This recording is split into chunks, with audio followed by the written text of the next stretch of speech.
नमस्कार। फेरि पनि स्वागत छ तपाईहरुलाई यो हाम्रो नयाँ क्लासमा।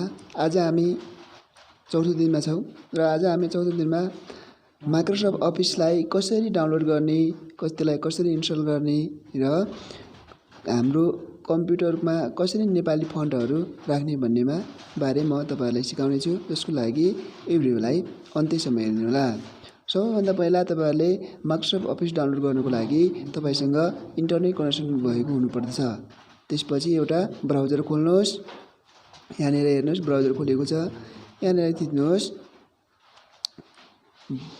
यहाँनिर getintopc.com getintopc.com यहाँनिर यसलाई इन्टर गरिदिनुहोस्।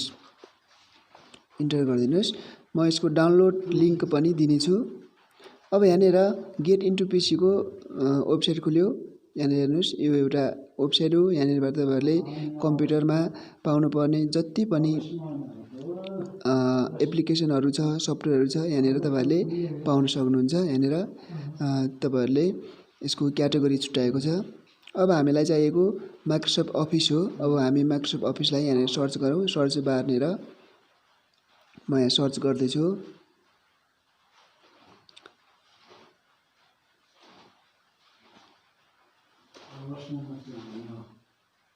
सर्च गर्दैछु यहाँनिर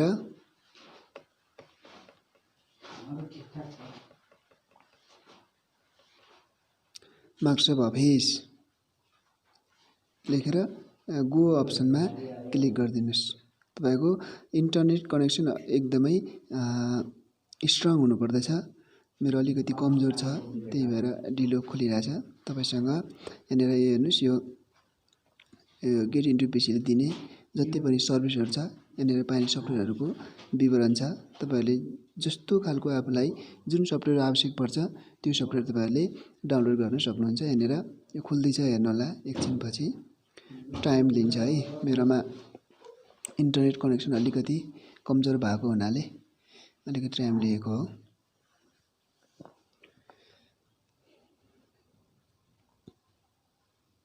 यहाँ हेर्नुस् अब खुलिसक्यो। Microsoft Office 2019 professional plus updated April 2020 छ। अब यहाँनिर तपाईहरुलाई जुन भर्सनको अफिस आवश्यक पर्छ त्यही भर्सन तपाईहरुले डाउनलोड गर्नु होला। डाउनलोड गर्नको लागि यहाँनिर जानेर छ त्यो जस्तो औलाको जस्तो चिन्ह, त्यहाँ त्यो चिन्हमा लगेर क्लिक गरिदिनुहोस्। म क्लिक गर्छु।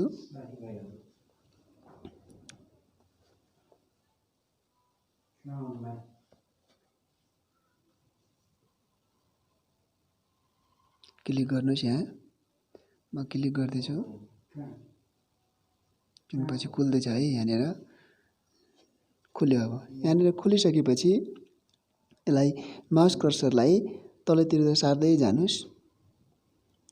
तलतिर गइसकेपछि यो सफ्टवेयर सम्बन्धी सम्पूर्ण डिटेलहरु यसको सम्पूर्ण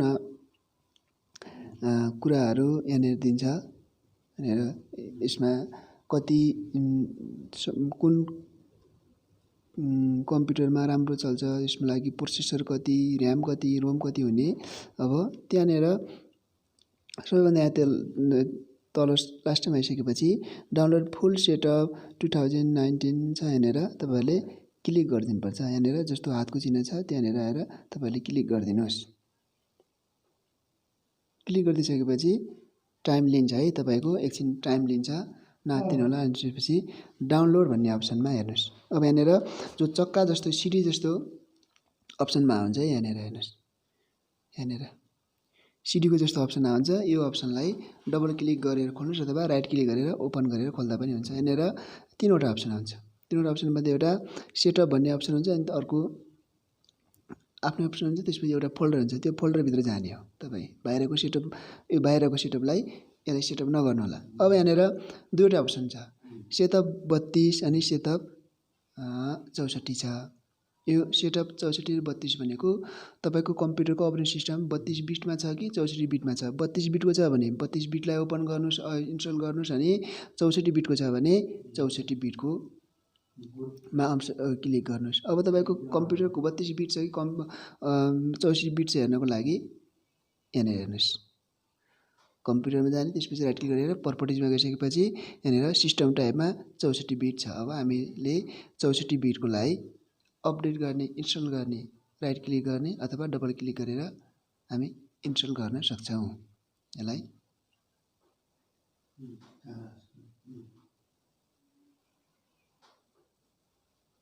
इन्स्टल हुँदैछ, हेर्नुहोस् यहाँ इन्स्टल हुँदैछ, 2% भइसक्यो। अब एकछिन यो इन्स्टल हुन पनि कम्प्युटरमा राख्न लागि एकछिन टाइम लिन्छ।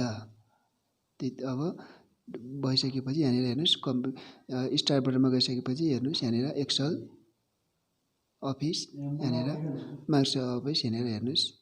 अब यहाँनिर खोल्यो, तपाईँहरूले यहाँनिरबाट तपाईँहरूले आफ्नो काम गर्न सक्नुहुन्छ। खोज्नुहोस् यहाँनिर अफिस 2016 अफिस 2016 अङ्कल अफिस 2016 खोलिसक्यो। यहाँनिर वर्ड खोलिसक्यो, वर्ड खोल्यो।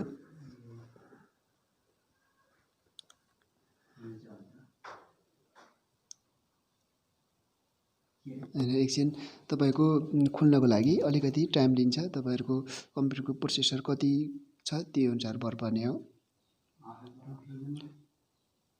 अब यो खोलिसकेपछि यहाँनिर हेर्नुहोस्, अब न्यू डकुमेन्टमा क्लिक गर्नुहोस्। अब यहाँनिर तपाईँहरूको इन्टर पोर्ट की भन्छ, तपाईँहरूले खोलिसकेपछि यसलाई एक्टिभ गर भन्छ है।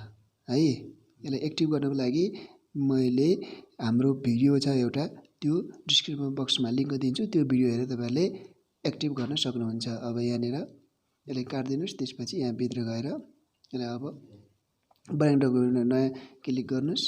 अब खोल्यो, यहाँनिरबाट तपाईँहरूले काम गर्न सक्नुहुन्छ। यसरी तपाईँहरूले अब यहाँनिर यो कम्प्युटर माइक्रोसफ्ट वर्डमा जति पनि पाइने यसको विशेषताहरू छ यहाँनिर तपाईँहरूले पाउन सक्नुहुन्छ। यति गरिसकेपछि अब तपाईँहरूलाई नेपाली फन्ट पनि आवश्यक पर्दछ।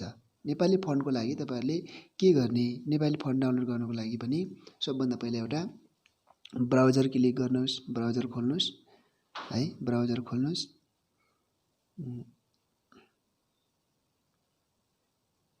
त नेपाली फन्ट क्लिक गर्नु, नेपाली फन्ट डाउनलोड गर्नको लागि पनि तपाईँहरूले फेरि अघिकै ठाउँमा जानुपर्छ। एउटा ब्राउजर खोल्नुहोस्, ब्राउजरमा गइसकेपछि google.com क्लिक गर्नुहोस्। त्यसपछि all Nepali font for Windows click गर्नुहोस्। म यसको डाउनलोड लिङ्क पनि दिनेछु। यहाँनिर तपाईँहरूले अरू कतै नहेरेर यहाँ सबभन्दा तल तानेर 500+ नेपाली फन्ट फ्री डाउनलोड छ, यसमा क्लिक गर्नुहोस्। त्यसपछि यहाँ क्लिक गरिसकेपछि यसको वेबसाइट खुल्यो। अब त्यहाँ वेबसाइट खुलिसकेपछि यसको पनि सबैभन्दा तल डाउनलोड अप्सन जहाँनिर छ त्यहाँ गएर डाउनलोड गर्नुहोस्। यहाँनिर हेर्नुहोस् डाउनलोड 500+ नेपाली। अब एकछिनपछि तपाईँहरूको डाउनलोड हुन्छ। यहाँनिर डाउनलोड भइसकेपछि फेरि अघिकै ठाउँमा जानुहोस्, डाउनलोड भएको अप्सनमा। यहाँनिर अब त्यो गइसकेपछि त्यसलाई राइट क्लिक गरेर एक्स्ट्रा अल गर्नुहोस्। एक्स्ट्रा अल नगर्दासम्म तपाईँहरूको इन्स्टल हुँदैन। त्यसपछि यहाँनिर राइट क्लिक गरेर ओपन गरेर यसलाई इन्स्टल गर्नुहोस् यहाँनिर, अथवा राइट क्लिक गरेर अनि इन्स्टल गरिदिइसकेपछि यो मेरो पहिला नै इन्स्टल भइसकेको छ, त्यही भएर इन्स्टल रिप्लेस भन्यो। अब यसरी तपाईँहरूले आफ्नो कम्प्युटरमा माइक्रोसफ्ट अफिस र नेपाली फन्ट राख्न सक्नुहुन्छ।